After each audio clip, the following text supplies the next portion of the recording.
Excited that folks are.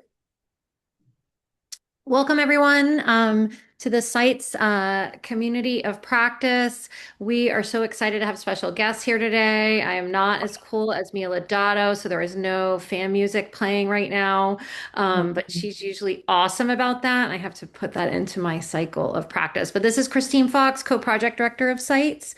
We're glad you're here, and we're going to give everyone just a couple of minutes to join. So in the chat, we are hosts. We will post the agenda, and then we will also ask you while you're joining where you joining us from today. You might be at a conference. You could be in your own district. You could be in your own. Sometimes we have international folks, right? So where are you joining from today? What's your role? Would be wonderful to hear. In the agenda, we're also asking.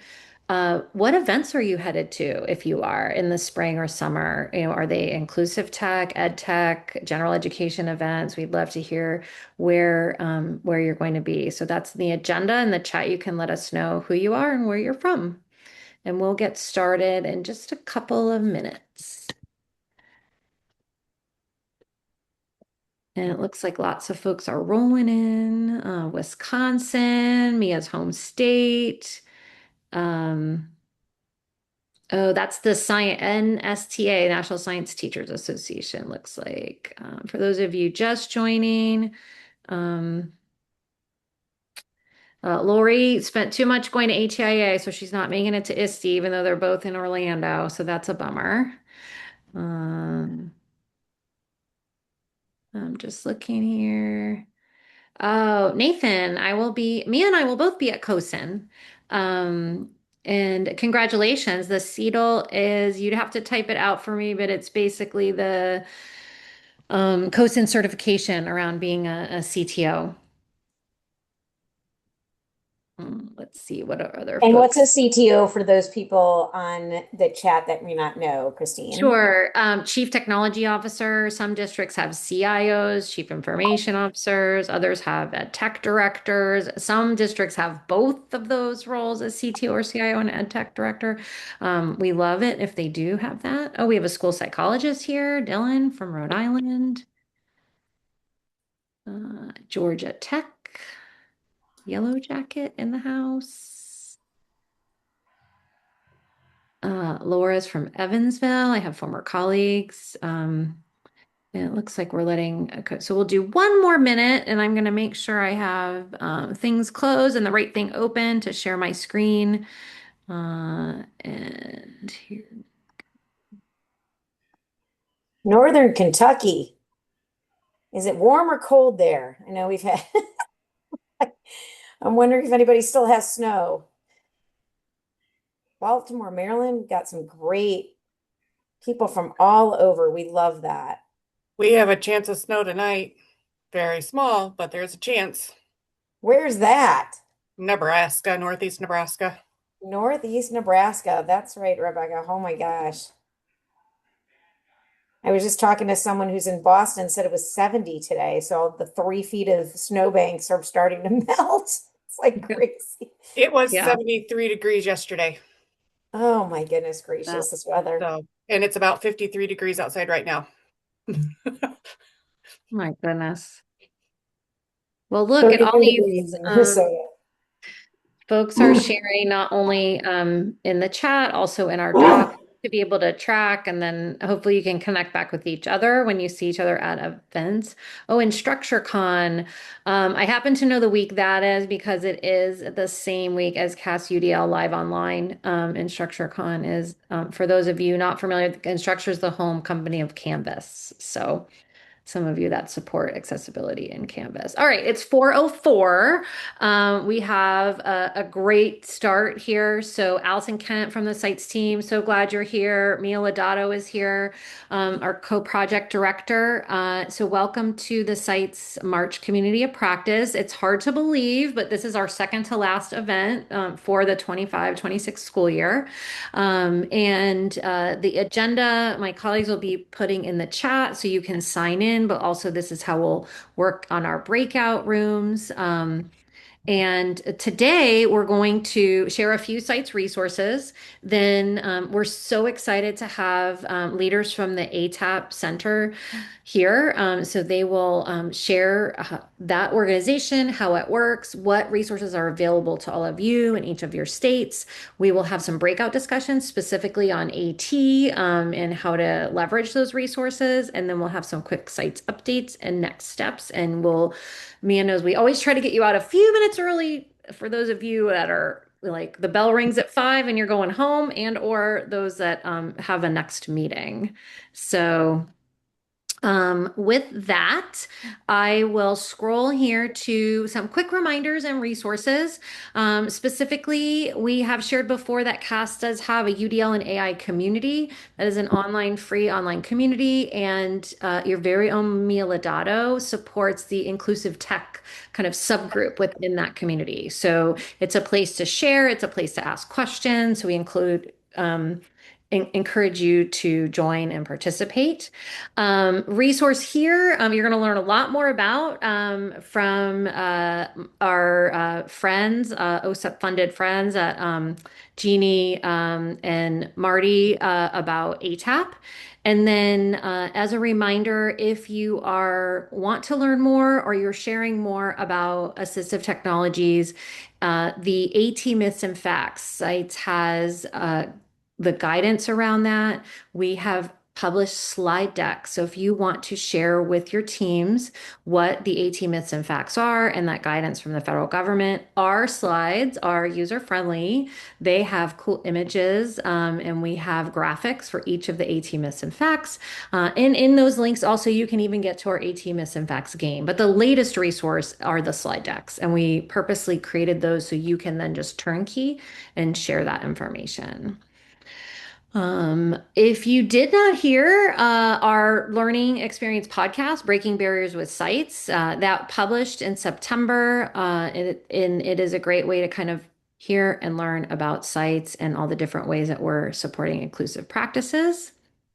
And then a drum roll to the latest, Title II. Thumbs up if you are aware of Title II ADA guidance. Thumbs up or smiley face in the chat if it's something that you're aware of.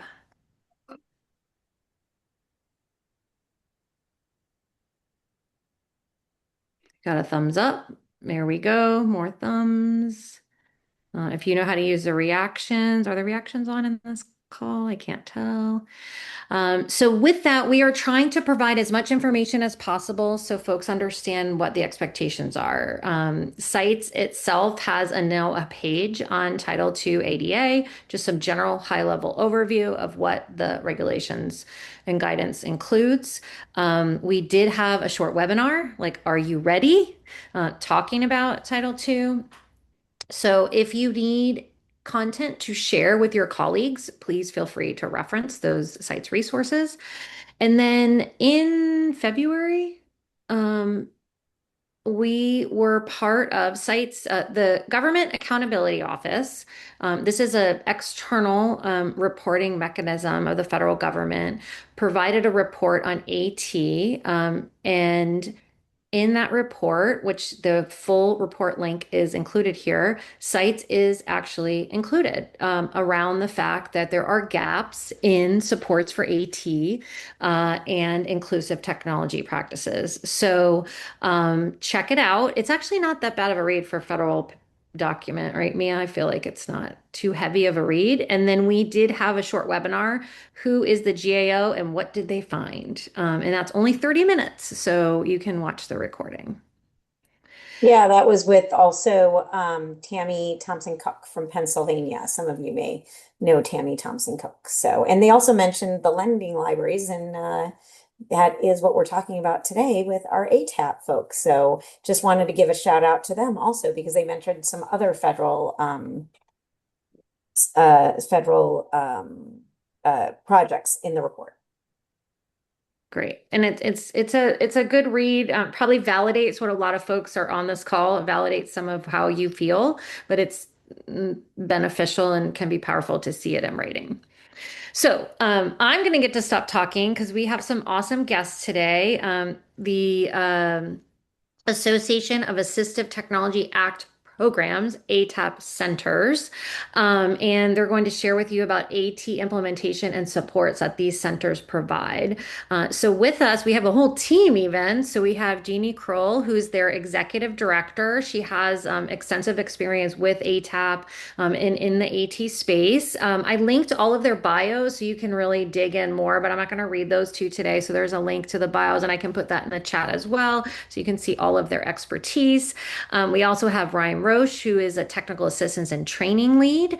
And you can share more, Ryan, about what all those other letters after your name qualify you for. And then we have Marty Exline, who's a technical assistance and training lead for the AT3 Center. And so with that, they're going to share some high level information about ATAP and the centers that it supports. And we will break out and have some dialogue, but I'm excited they're going to stick around. Each of them will join different breakouts, and we'll decide on the number of breakouts once we've kind of like gotten a consensus of who's here. So I'm going to stop sharing because Jeannie has a few slides and you should be able to share. I'm sending you a request right now Okay. to share. Yep, sorry. Permission granted. I feel like a fairy Okay, godmother. Okay. thank you. Let's try that. Oh, yep, you did it. All right, let's see. And Mia put this in the chat, but I'll also say the team here is open to questions. So as they're talking, if there's something you want clarification for, we'll have a little bit of a Q&A right after the presentation before you go to breakouts. And there might be questions that come up during the breakouts. So we'll come back together as well. Yeah, and I thought I'd start with there might be some confusion. So yeah, you've heard HE3, you've heard ATAP, you've heard ATAC programs. The ATAP, the Association of Assistive Technology Act Programs, we are the advocacy program for all the 56 Assistive Technology Act programs throughout the nation. And when I say 56, it's 50 states and 6 territories. And ET3 is the Training and Technical Assistance grant that we hold, ATAP holds, that provides training and technical assistance to all 56 programs. And so hopefully that makes sense. And today we're going to talk about what the heck, we're not going to talk about too much about what ATAP does, but rather what the ATAC programs in all of your states and territories do. And because that's more important. So we think. And so can I get, I won't be able to see, but maybe Marty and Ryan will be able to see, excuse me, who has ever heard of their assistive, no, I should say, who hasn't heard of their Assistive Technology Act program? And there's no shame. So you can put it in the chat, like a smiley face if you haven't heard of the ATAC programs before. And I'm not seeing anything new in the chat, so maybe that's a good sign. All right, well, I'm going to tell you a little bit about us. So the Assistive Technology Act is a federal law in the United States that provides funding to states and territories to support programs aimed at increasing availability of, access to, and acquisition of assistive technology devices and services for individuals with disabilities of all ages. And of course, that includes everyone that you work with as well. And just kind of a summary, the ATAC programs are here to increase awareness across their state about assistive technology. And then they provide access to assistive technology devices through demonstrations, loans, and reutilization programs. And we'll get more into that in just a little bit. And then we have a variety of funding mechanisms to help individuals acquire the assistive technology. And then we also do training and technical assistance on use and benefits of assistive technology for individuals with disabilities and their families and professionals.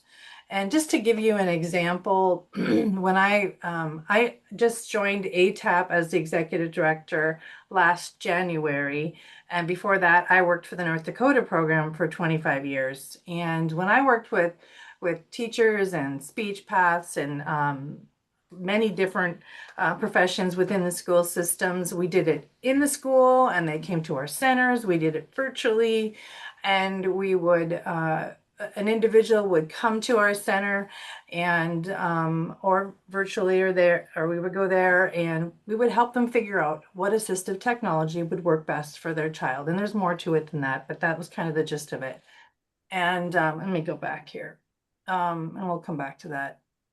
And we would effectively do a demonstration with all the different devices that we had in our centers. And then if we found a match, or we thought we found a match, then they could try them out through short-term loans. And usually most states are no cost.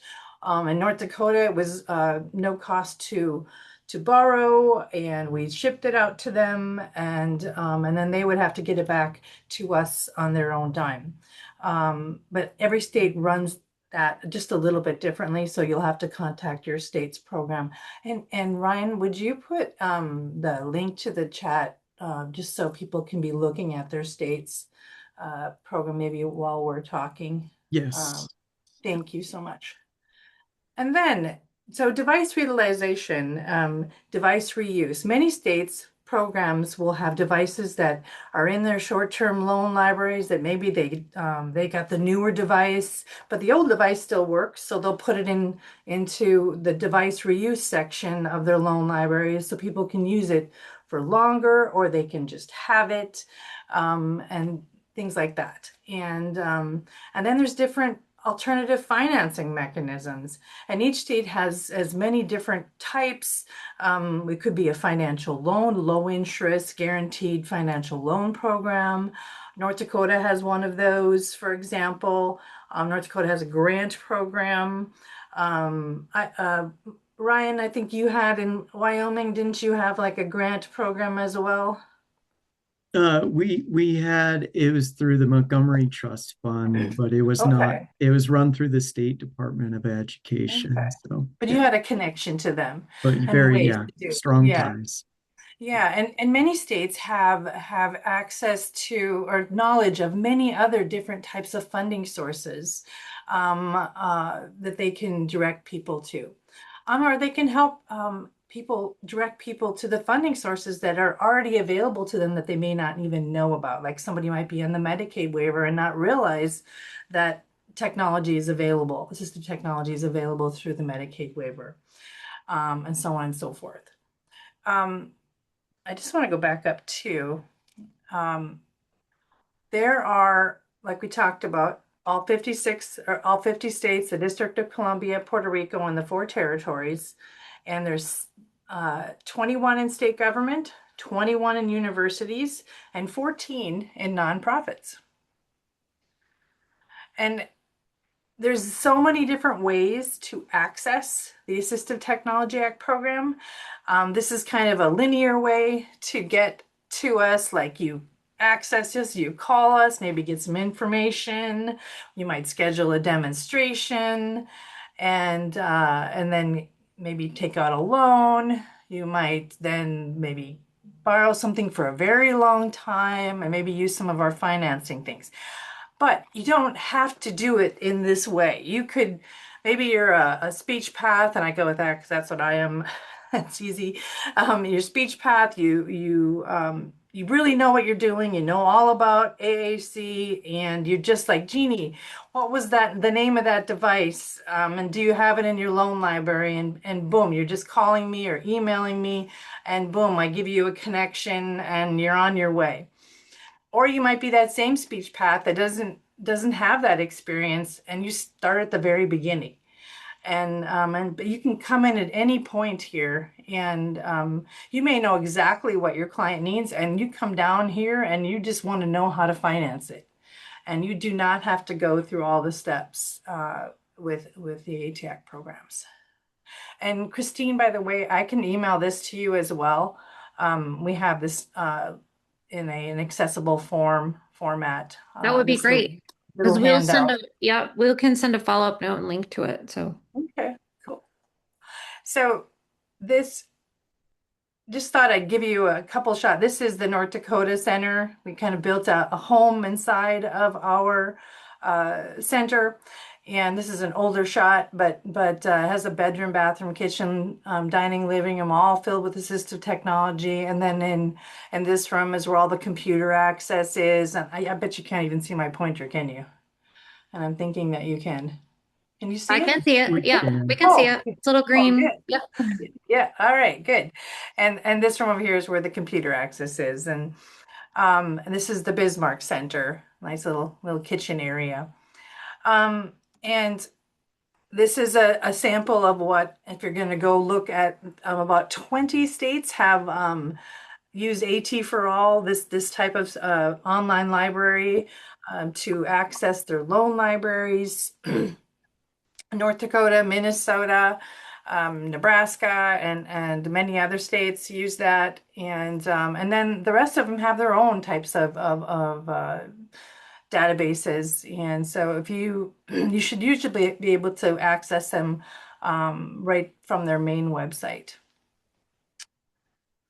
And I think that's about it. I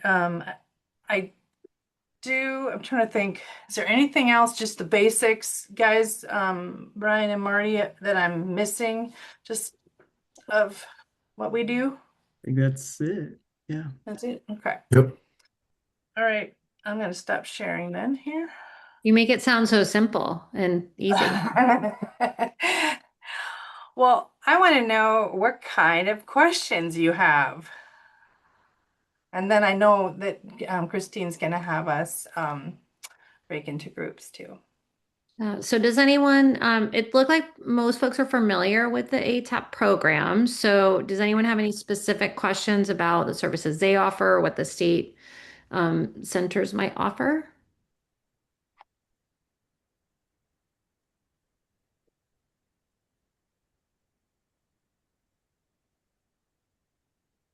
Wonderful. All right. That Well, must mean you're all very experienced. it And might using be. our I don't centers. know. Yeah. Or shy. I tried to give some a little bit of wait time, but with that, maybe more questions will bubble up in the chat in our breakout room. So since we have 44 people today, we're definitely going into breakouts. Mia, Allison, what number do you think? Oh, it says Laura says we make use of ours and have been very thankful for it. That's great. I feel like a fairy godmother sometimes, especially when I go to ed tech events. So they're not like special ed or AT events, and you tell people about it and their eyes get all big and they're like, this is a thing. So we're happy to spread the word. We're about 40 folks. So how many groups do we, yeah, what is your gut for breakout While groups? you're doing that, Yeah. you know, I started my speech pathology journey in 1991, and I didn't take the AAC class because it was elective and I wanted to not do that. And I didn't realize how important that was. And my very first client on my very first day didn't speak. And of course, there was no internet. And Mhm. I'm in the library and I'm just like trying to learn all this by myself. And I did. And then, then I started going to closing the gaps, and which is all there was back then. Back then it was huge. And all of a sudden, I heard about this program, the ATAC program in my state. And I'm like, what? What is this? I'm in a private practice. I have no equipment, nothing.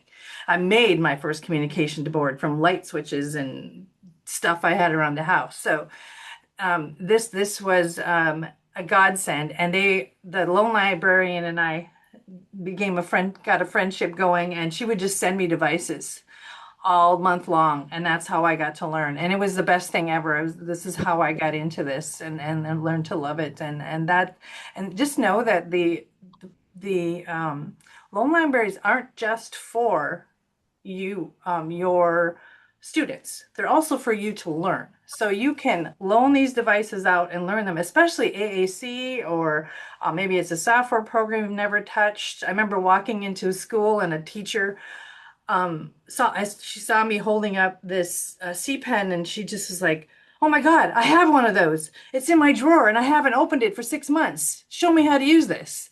And it's like, she could have totally called us up, and we would have taught her how to use it. So that use the ATAC programs in that way, and yeah, so I just think I think we're getting ready to break up into some groups and talk about the questions that we have. And remember, the questions are just there to kind of start the group going, but you don't have to answer all of them, and you don't have to go in linear order because a lot of times if we start with the first question, you'll never get to the last three. So it's like just do what you want, do what you think is best in your group. Looks like Allison opened up 6 rooms and she put people in there. So feel free to join those groups. And how long are we going into those groups, Christine? Say 15 minutes. We'll do 15, 15 yeah. minutes. 15 Okay. minutes. And we'll 15 give you that. minutes. Yeah, we'll give you that 1 minute where I'm set my timer right now. And our ATAP friends are going to pop into a few of the rooms, and they can join in conversation and or hear and learn from all of you too. Love it. If you guys need us to get you in a room, just let us know because sometimes we realize it doesn't either pop up or you might not be like you might be on your phone. It might be difficult. So just let us know. Jennifer's here. I know that's always hard. Welcome back, everyone. We know there's never enough time in these breakouts or to talk to your colleagues, but hopefully you did get some quality time to share. We're glad you stayed. We're happy to have our experts here today. Many of you are experts, as well as our guests experts as well. So it looks like everyone's back from the rooms, right, Allison? I think so. Yep. So, with that, I saw some of the groups had lots of notes and others not as much, and that's okay. But since we have the leaders here from ATAP, I thought it would be helpful to pause and before we even dig into sharing the answers to any of the questions, did any questions? I saw one question was, how old is ATAP? How long has it been around? So, Jeannie, that's probably an easy-ish question for you, depending on if they changed the name of the grant 7 times since it started. But no, ATAP actually has been the name since 1997. And Mm. ATAP was formed to save the ATAC programs because we were all going to go away. And it was actually written in the law that we were going to sunset and go away. And we got together, formed ATAP, and got a lobbyist, and we were saved. And the AT Act is now, and they took the sunset clause out, and now we're here to stay as of 2004. So, and I joined in 2000, so I had a sixth sense that we were staying. I knew that clause was in there. It's like, yeah. why am I leaving a perfectly good job to come here? And I'm glad I did. Oh, great. So that was an easy one.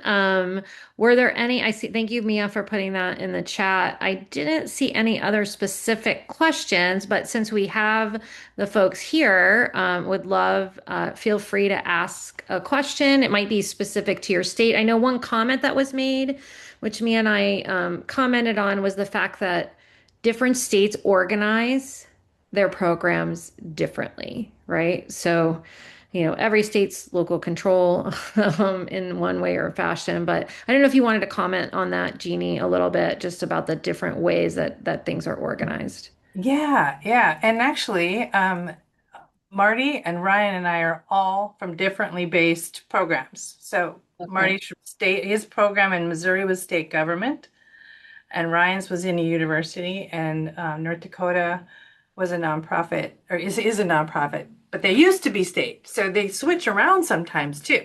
Mm, And just depending on what the governor designates it in each state, and usually stays. But once in a while, a state will change. Marty, did you want to speak to that? Marty's been with the AP3 ATABs for 10 years, and he Yeah, knows the no, state. really. I was the director of Missouri, and Missouri was actually located in the Department of Education, so it made it real handy, and they were great. I mean, couldn't have been worked out better. But yeah, that had to work out. They started providing money to buy AT for school districts, and go through the assistive technology program with a grant program, and people would have to, try out equipment first through the inventory or get demonstrations, and it turned out to be a great partnership. Great, thank you. Mia, did you notice any other questions or comments that the team might be able to address? I didn't notice any other questions. I just think that there's been some really good conversations around. And by the way, Jeannie, I did not know that it was the governor that dictates how the funds are used. And I think that explains a lot because having supported seven very different districts in Central Florida, the ATAP loan library in our state works very differently. Like a lot of times, like the districts don't even really tap into them. They tap into the state loan library, and then the ATAP loan library is supportive in other areas. Yeah, I think that that is sometimes a huge confusion because people don't know which one they're supposed to tap into or how they can, if they're supposed to get help from the maybe the district one first, like if there's, and Mhm. Yeah. if they can just, if can anybody just get access from the state loan library for their district, right, for their district needs. Like sometimes I feel like some states have like levels of Uh, uh like levels of red tape where they're like, no, mhm. you can't go straight there. You need to go here. So Yeah. yeah. Well, the AT Act program, now the first thing you talked about the governor. The governor just designates who the implementing agency will be. The end. Okay. It doesn't, nobody tells it's the AT Act that dictates what they do. And there's parameters that are the same for every single state. Those four things that we talked about, demonstrations, loans, and reutilization, state financing. Yep. All states have to do that, and public awareness, training, and technical assistance. We have to do all of that. How they do it can vary, like you've said, can vary a little bit. And well, you said something else as far as how, Access. So I think access. some Yeah. districts might have like they're not, say I'm a teacher in, Mhm. I don't know, said district. And I'm like, oh, I've got a student. I want to get a trial device for that student. And I go, well, I just learned about the ATAP. I'm going to go straight to the ATAP to get that trial device.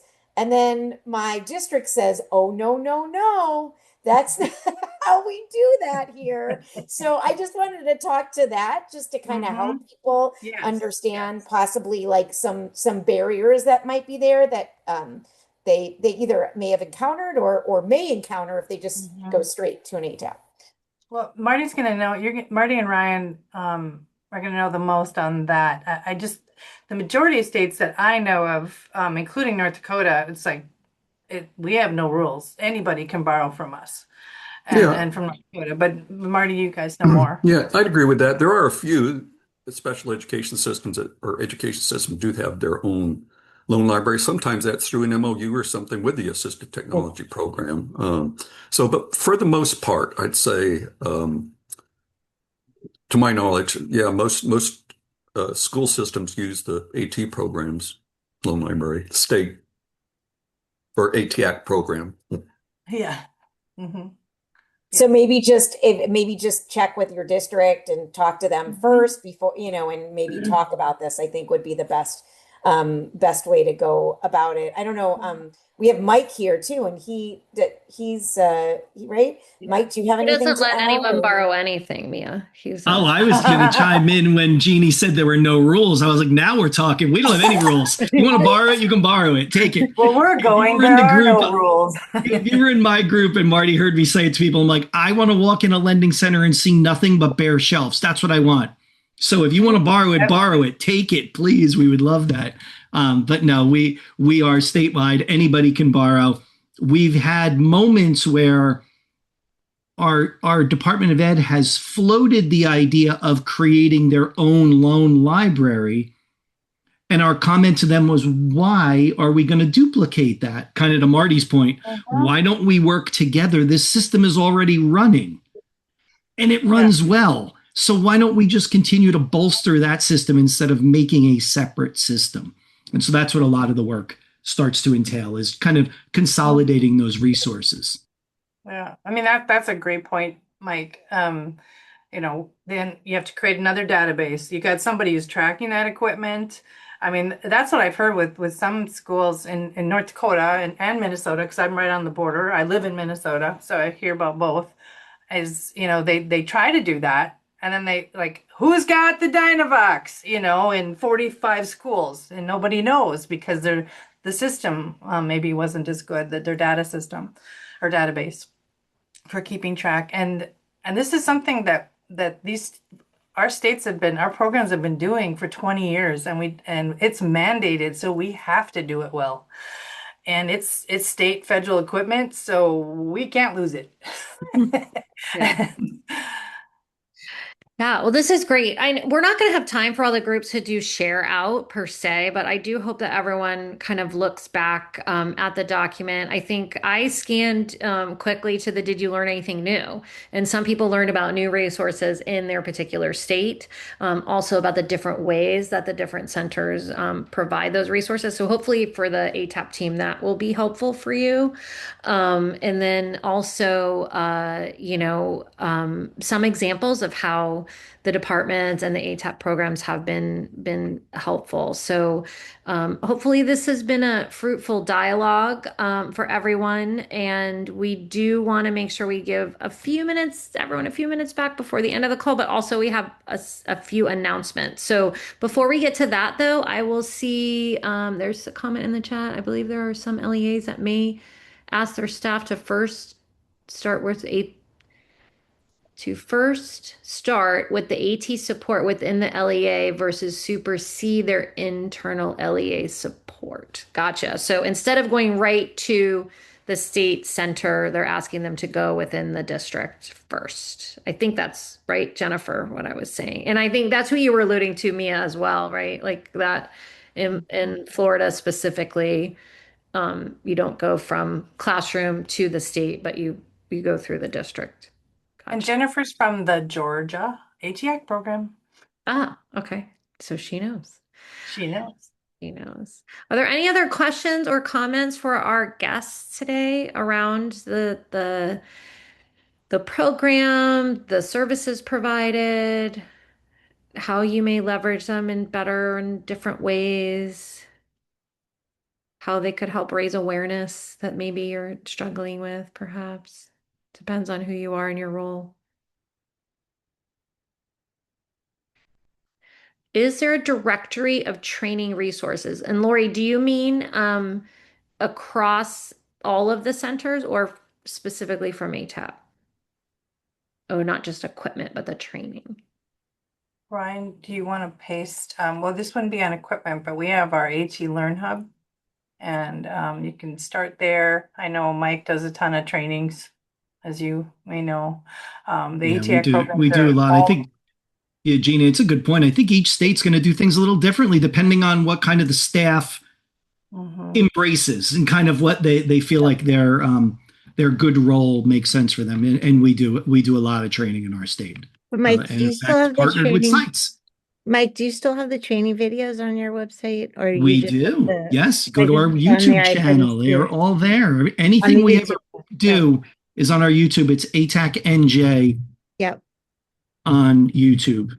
Okay. And then the resource that Ryan's posting, the AT Learn Hub, that's from ATAP, Jeannie. So Yep. are those resources you developed or the ones that the states are kind of feeding to you? Well, actually, a good point. So these are the ones that we hired somebody to develop. And actually, we've gotten some requests from states, and they're going to use that learning hub to post their trainings. So Oh, we're going to publicly offer that to all the states soon. So maybe Gotcha. not all at once, but Okay, yeah, maybe phase that in. Awesome. Okay, great. Mike, oh, I'm sorry, Mike, if you want to drop in your YouTube, I've been putting all of the links that have been dropped in into our site's resource share in the agenda so that everybody has access. As long as you have access to the doc, you have access to all the resources. So Sure. I'll find it right now. Hold on. great. Great. You can drop it in the chat or drop it right in that resource share that we're The resource share is at the top here, right? mhm. Sites resource share. So if you're in the doc, we'll add them there. And I know Jeannie is going to share the slides from today, which there were many more slides, but we really wanted you all to get to talk to each other. So there may be resources within those slides as well. So I learned a couple new things today, and that's always great. Just to wrap up and give you a minute or two back, reminder, Tech Insights, if you haven't joined our webinar, register because then you can always get the recording. We talk about hot topics in inclusive tech.